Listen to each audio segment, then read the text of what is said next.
Persons listening to this show should experience varying degrees of euphoria and might radiate a warm glow of truth from their entire being. This phenomenon sometimes lasts hours after a typical brain massage. If you are listening with another lights-on listener and they begin to glow, don't be concerned. This is a phenomenon normally associated with Pastor Scheidbach's patented brain massage technique and merely means the truth has set them free. The devil beware. Pastor Scheidbach is on the air. Hello, I'm Dr. Scheidbach, pastor of the Lighthouse Baptist Church in Santa Maria, California, and your brain masseur. Get ready for your brain massage. The battle for America is on. California burning while Newscomb is fiddling. And watch the other hand. Don't be diverted. The unconditional discharge sentence will be explained. And I mean beyond the legal definition of the term, although that'll be included. Biden's DOJ set to charge 200 more J6 protesters. They, air quotes, have corrupted our court system. This sounds exactly like the stuff I heard from my Russian friends when I first began visiting back in 1991, or was that 92, somewhere in there. What can Biden hope to gain from this? It won't block Trump from pardoning them. It only further justifies using the power of his presidential pardon for its intended use. Justice. Biden implicated in protecting a pedophile ring in Guatemala. The corruption is deep, my friends, and the swamp increasingly reeks with the malodor of child predation. What could the Dems have done differently to win the election? Well, nothing. Actually, not even nothing would have helped them. Okay, my friends, it's time for your brain massage. Truth served here, flavored with delectable wit, succulent sagacity, luscious logic. A gourmet meal for the mind. California burning while Newscomb is fiddling. You see him posturing and preening, and the guy makes me sick. Now, here you go, the stuff conspiracies are made of. Newscomb diverts essential water into the Pacific Ocean by destroying dams in order to save a fish. As Trump put it, a fish no one even eats. He was warned long ago what this would do. He knew it was only a matter of time before a wildfire would roar across California again, and that his actions could contribute to devastation for people.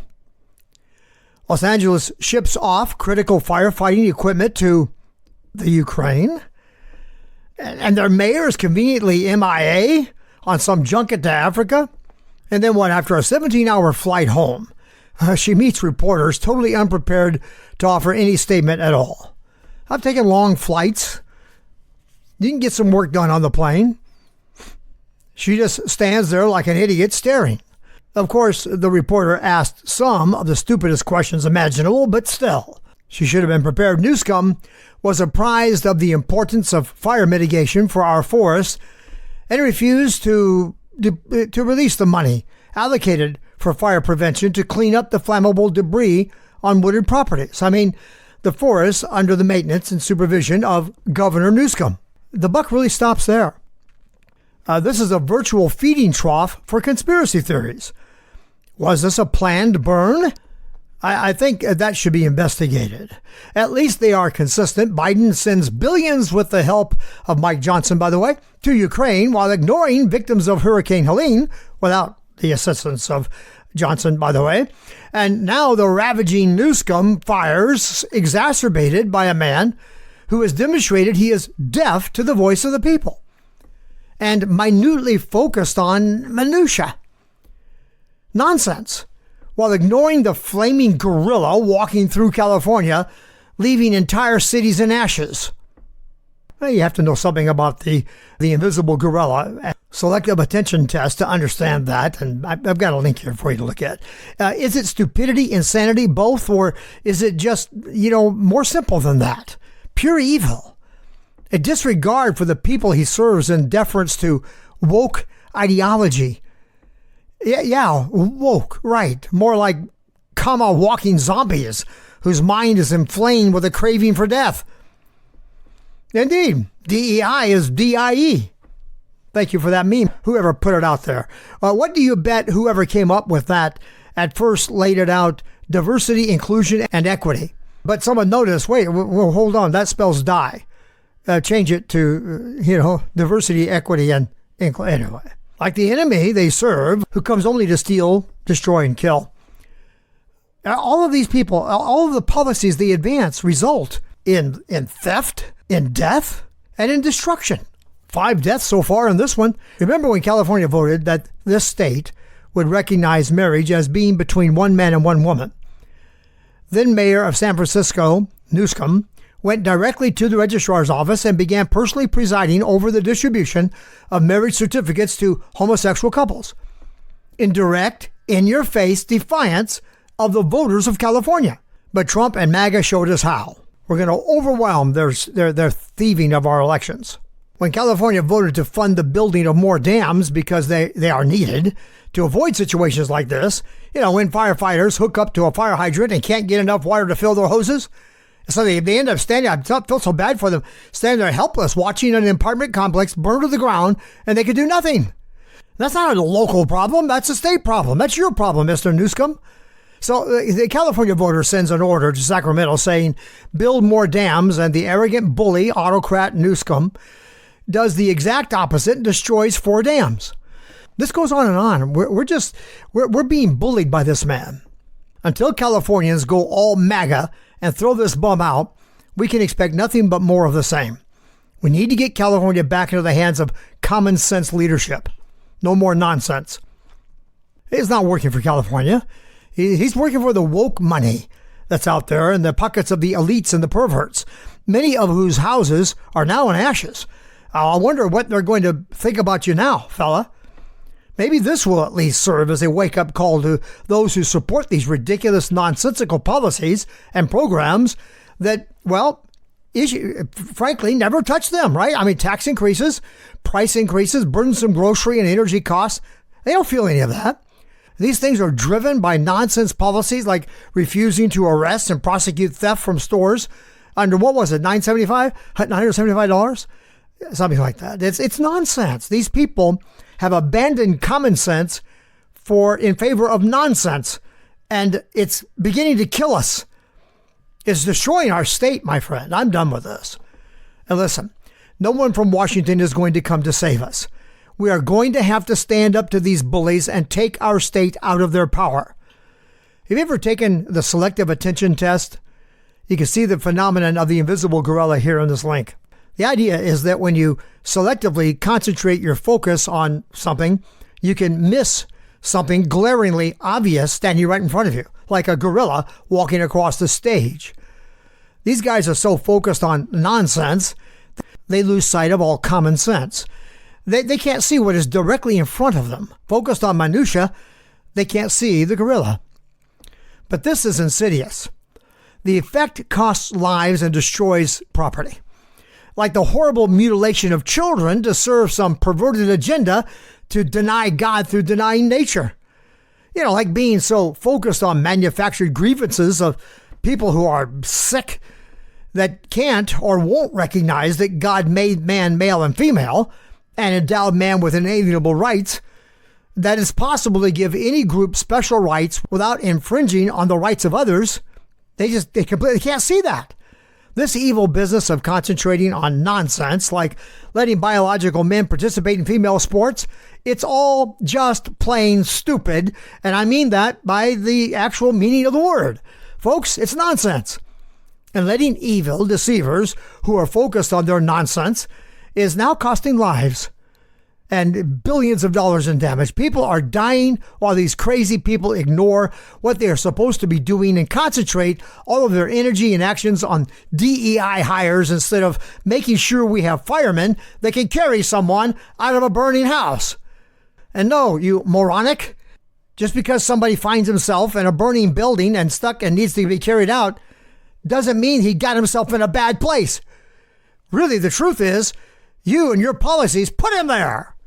How about concentrating on making sure we are prepared for foreseeable and inevitable future needs? This was foreseeable, and it was inevitable. However, it does appear that, in this case, it was also criminal. Evidence is coming out showing these fires, or many of them at least, were started by arsonists. Did these wicked people set all this up and then pull the trigger? Hey, I'm not kidding. Get this. one arson suspect was arrested who allegedly had 5 cell phones and a United Nations prepaid debit card.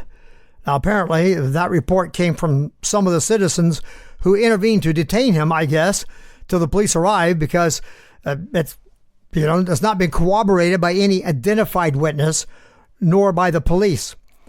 What is kind of weird, though, is that the police claimed they had no probable cause to charge this guy on suspicion of arson. I mean, when they caught him with a handheld blowtorch surrounded by multiple witnesses that testified they saw him igniting fires in the neighborhood. Are these more DEI hires trying to protect their jobs, protecting the DEI people over them?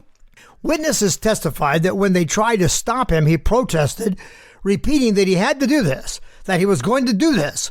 This is bizarre. It sounds kind of devilish.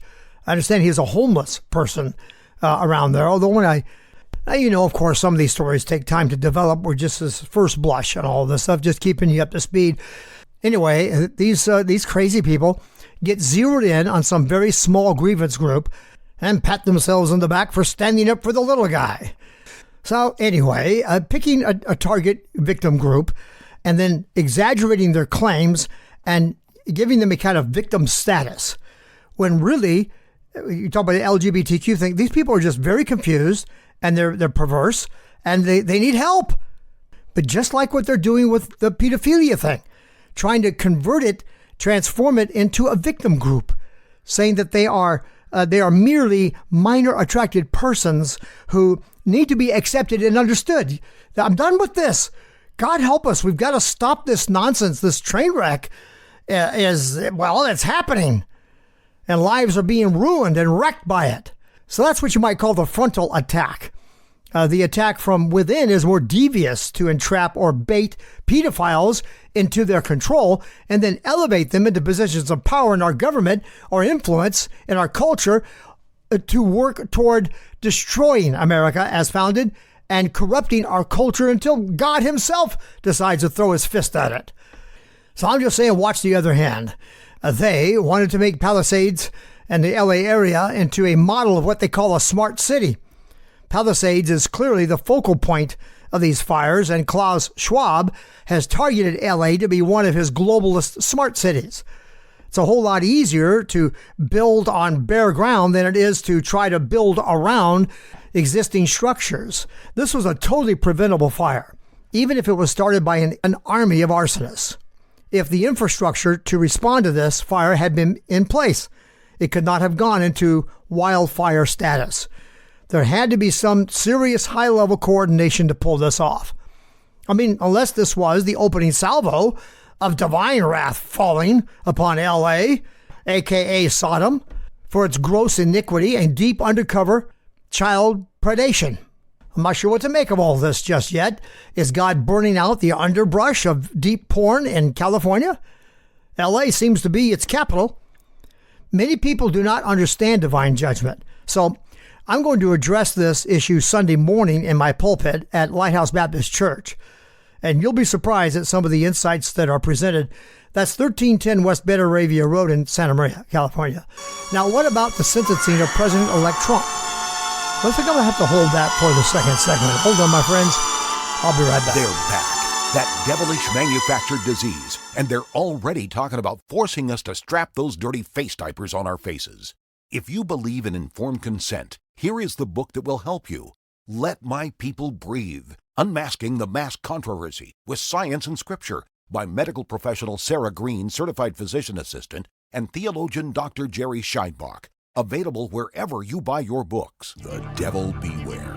Pastor Scheidbach is on the air. Hello, my friends. Welcome back. I'm Dr. Scheidbach, pastor of the Lighthouse, your brain masseur, and Paul Revere's lantern lighter, lighting the lamps to the church belfry arch, singing "The Enemy is on the March," an enemy that would steal from us our liberties.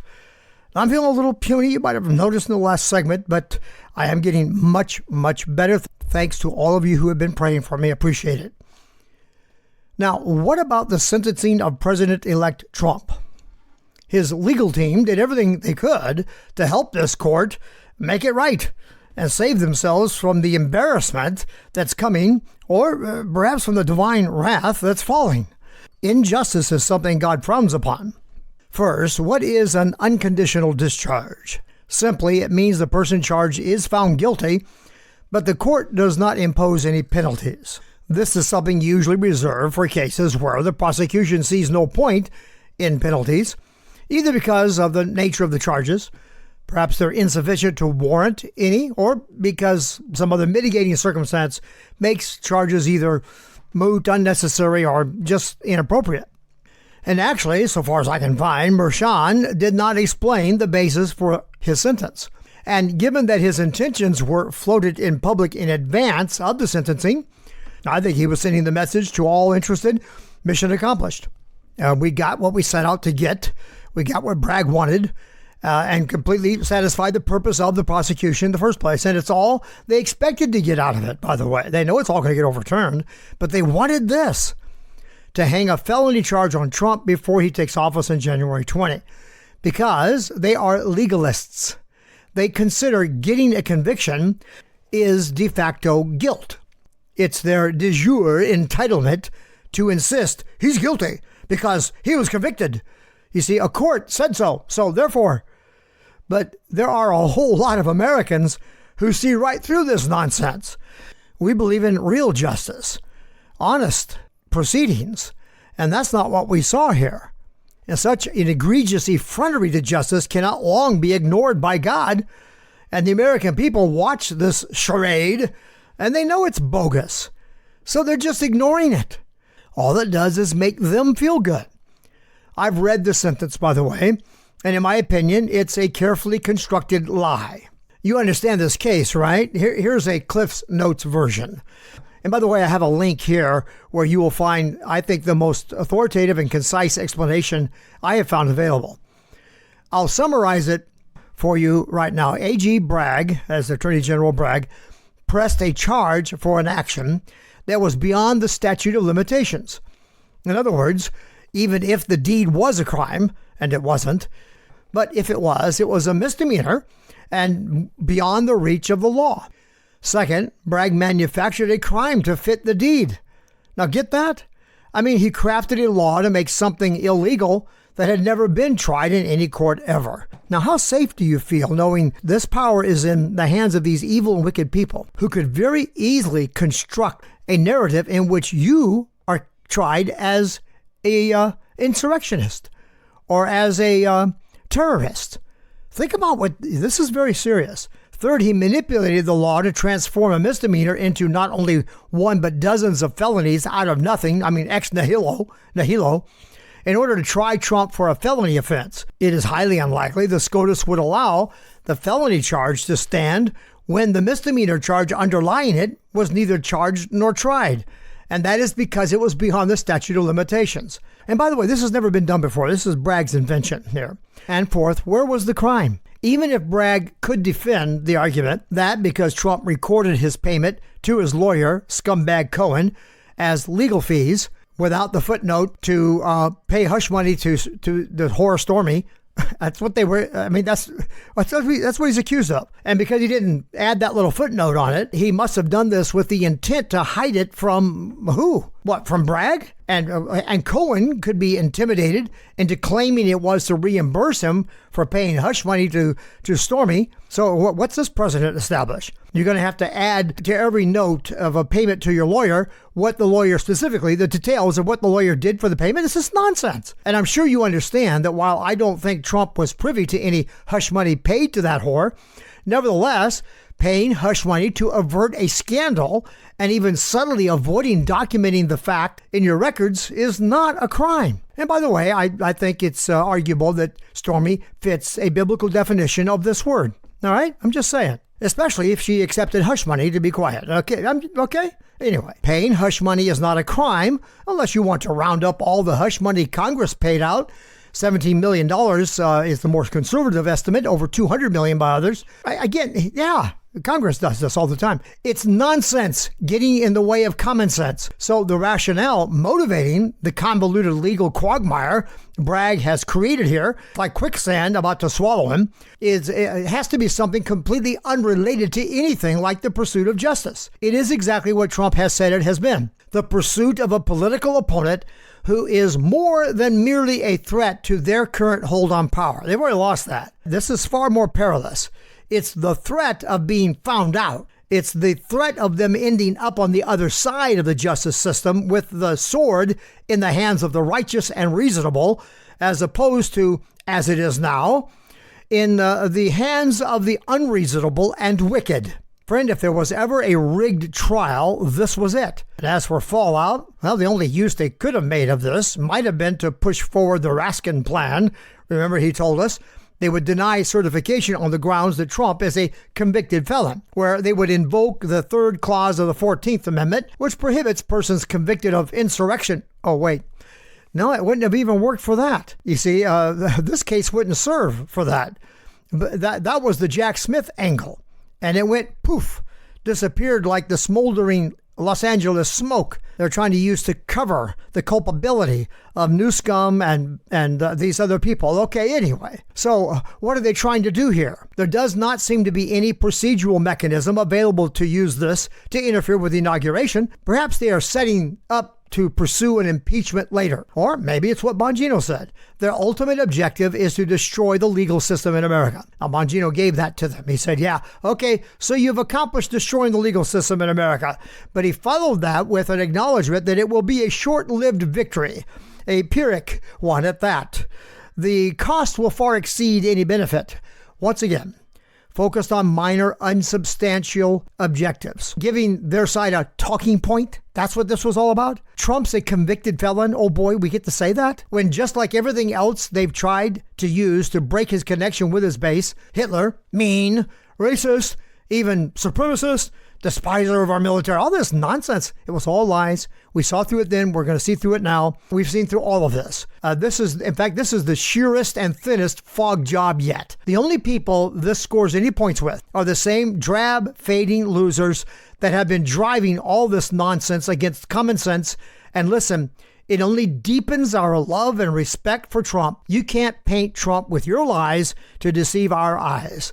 They are open to your nonsense, and we are going to revive the rule of common sense in America. Anyway, there are still appeals available that are very likely to prevail and overturn all of this nonsense when it gets in front of some people with common sense. At least, hopefully, we'll find 5 of those on the court today.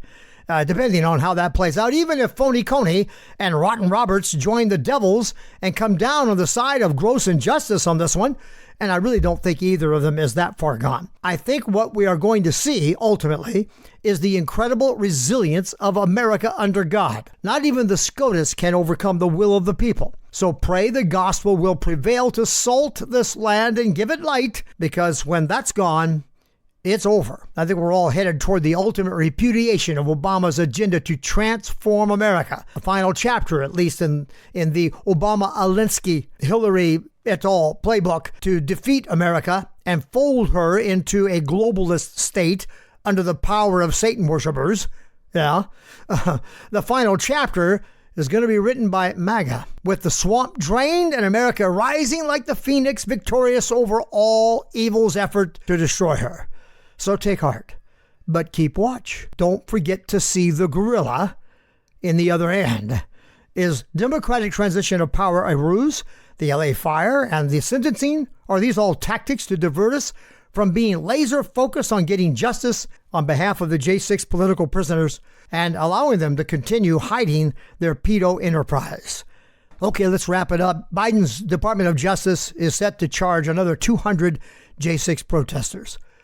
These people are they're burying themselves. They, quote unquote, have corrupted our justice system. This sounds exactly like the stories I heard in Russia during my first visit.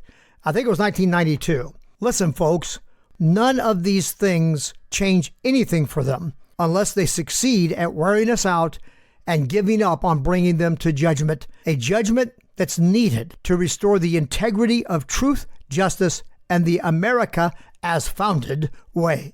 So watch and pray, and keep an eye on the other hand. Look forward to spending some time with you Sunday morning at 9:30 for my Bible study, 10:45 for our preaching service at Lighthouse. If you show up at 11 because that's what you're used to, that's fine. Come on in. And then 5 p.m. for our evening service.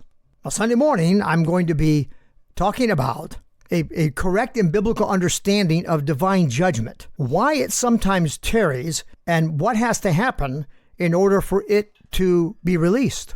Also, as has been happening quite a bit lately, not all of my material is delivered in the short time we have on the radio, so I'll pick up on much of this Saturday night at about 7, somewhere between 7 and 8, in what we call the Brain Massage Live. It's a live stream of the equivalent of a brain massage show. It's a little more relaxed, a little more casual, but yeah, packed with a lot of information, and we can even have some limited interaction. You can go to brainmassage.net to subscribe in order that you might receive the podcast delivered to your inbox every Friday night when I post. You can also communicate to me from that website, and I look forward to hearing from you. And by the way, on that point, I've come to a new station here, and I've not heard from many of you, and I would like to hear from even those who have followed this show for years. I know there are many of you out there, but have you found us? Are you there now? So send me an email or give me a call. Call 805-314-2114.